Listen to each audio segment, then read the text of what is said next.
Hello, my name is Kevin, and thank you for coming back to Wrong Time Watch. Um, Today, we're taking another look at the Seiko Solar Tuna SNE499, and this does have the metal shroud mod.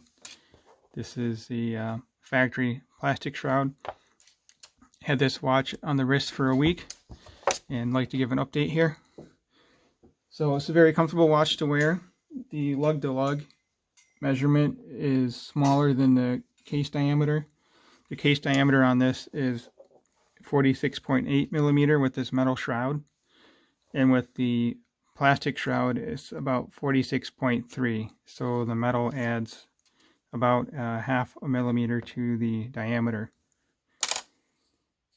Lug to lug is of course 22 millimeter, and the thickness on this is 12 millimeter thick.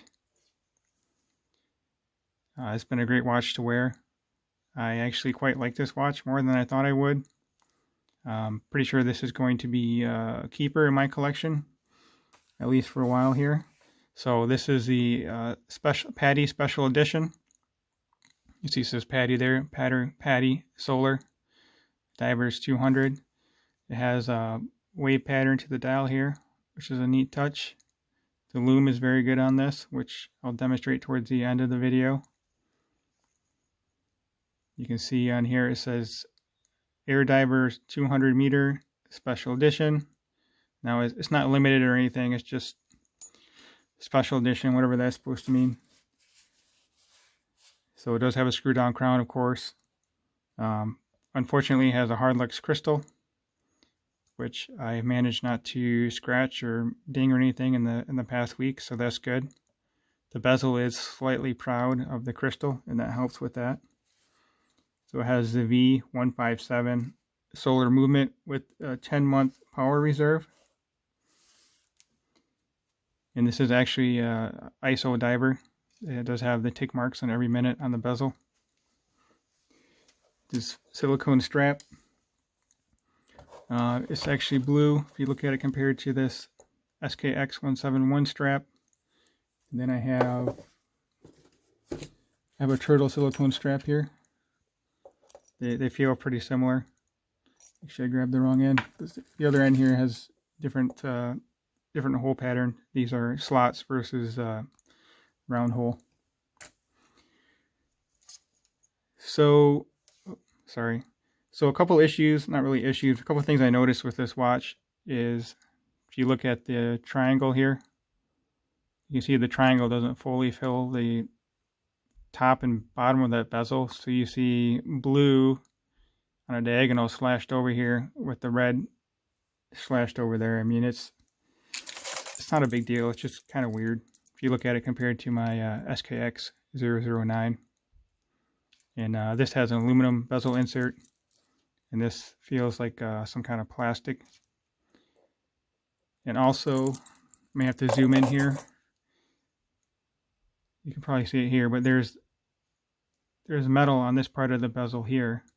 It's a very thin, kind of sharp piece of metal. I don't think you're going to cut yourself on it or anything, and just it feels kind of weird. Just a sharp little lip of metal going around here. Let's see if I can zoom in on that. You can probably see what I'm talking about there. So, not a big deal. It's just kind of weird. I've not seen that on any other watches that I've had. Not sure if you've been paying attention, but the seconds hand does mostly align to all of the hash marks indices there.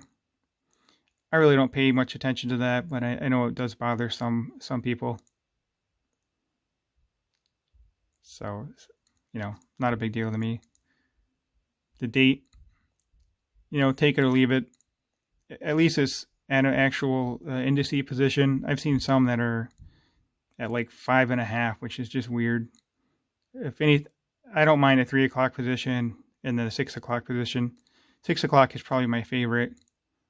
3 o'clock and then 4 o'clock, but you know, I'm just nitpicking. It's not a big deal. And lastly, the bezel action on this is kind of goofy. Let's see if I can click it around here. There's a bit of play to this. Sure you can see that there. I could probably go, well, it clicked in place there, but feels like I moved around at least half a click. But like I said, it's not really that big of a deal. I'm not a diver. I'll probably go, 4 feet deep at the bottom of a pool kind of thing. So that's my quick week on the wrist update. Let me do a wrist shot here. Pull back my shirt a bit.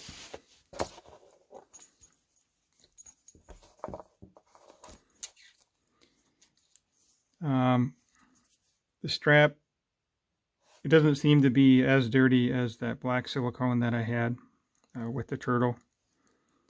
I'm not sure if it's just because of the color, different compound, whatever. But I like these straps because I can cinch them down pretty good on my wrist and it's not moving around. And it's still pretty comfortable because these little ribs here stretch. So let's zoom out. Give you a little better perspective here. So again, I have a 6.5 inch wrist. Now, it's kind of deceiving with the large diameter.